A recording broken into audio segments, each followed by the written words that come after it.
Tonight, ABC News is reporting that special counsel Jack Smith's team has questioned several witnesses in its classified documents case about a closet and a so-called hidden room that the FBI failed to check when it executed a search warrant at Mar-a-Lago. During this search, the FBI seized more than 100 classified documents from Trump's office and storage room. We know from Jack Smith's indictment of Trump that many of those documents had previously been kept in boxes stacked on a ballroom stage, lining the walls of a bathroom, and spilled on the floor of a storage room. According to the indictment, Trump eventually had those documents moved. But ABC News reports that in June of 2022, while Trump's lawyer Evan Corcoran was searching that storage room for classified documents, Trump allegedly asked a longtime Mar-a-Lago employee to change the lock on a closet door that the Secret Service had previously managed. And Trump wanted the key. 2 months later, when agents reached that closet during their search, they could not locate a key for it.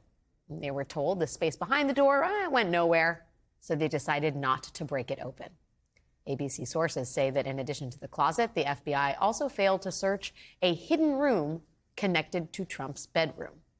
Back with us to discuss this new development is Joyce Vance, former U.S. attorney in the Northern District of Alabama. Joyce, thank you for sticking around. I don't know much about FBI raids. They've never raided my house. Thank you. But it just seems like usually they check all the locked doors, doesn't it? You know, the place that I most want to search is behind the locked door and in the hidden secret room. And the search warrant certainly covered them. The search warrant was very broad. It permitted agents to search any areas at Mar-a-Lago, any rooms that Trump and his staff had access to, and where these documents, the classified materials, could have been stored. So that would have clearly covered both of these spaces. Do you think it, it reminded me of the fabulous Washington Post reporting, I believe it was December of 2022, that FBI field agents were initially reluctant to get involved with the Mar-a-Lago raid, that there was real tension between the executive branch of the FBI, if you will, and the field agents who would actually have to go into Mar-a-Lago. Does this suggest to you that maybe they sort of took Trump at his word at face value in a way that perhaps they should have not?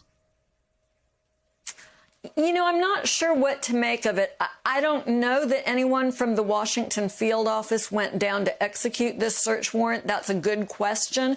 More likely it would have been conducted by agents out of the Miami office. There's no reason to believe that they would not have gone to the full contours of the search. And so, frankly, this one is a bit of a head scratcher, because even if they had believed, for instance, that a locked closet was beyond the ambit of their search warrant, they could have simply hunkered down and gone back to the judge for additional permission before they left the premises.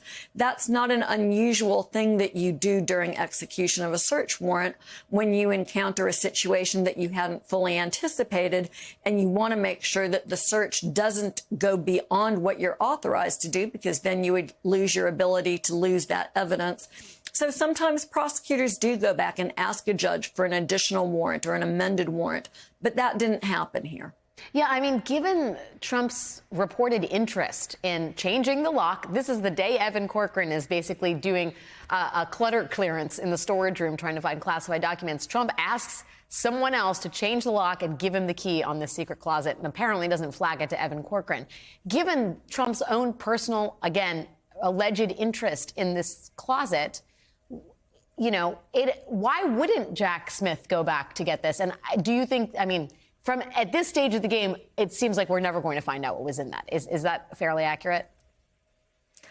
So it's very interesting. I think the reporting suggests that they didn't learn about the timing of the change on the lock until some months after they had executed the warrant. And perhaps they had other information that suggested that whatever documents maybe were in there at one point had been moved. Perhaps they felt comfortable that they had recovered everything. But, you know, the government's primary objective here is to restore to the government all of this classified material. So one has to believe if they had reason to think that there was classified material still located at Mar-a-Lago that they weren't able to obtain voluntarily, that they would have gone back with a warrant for more.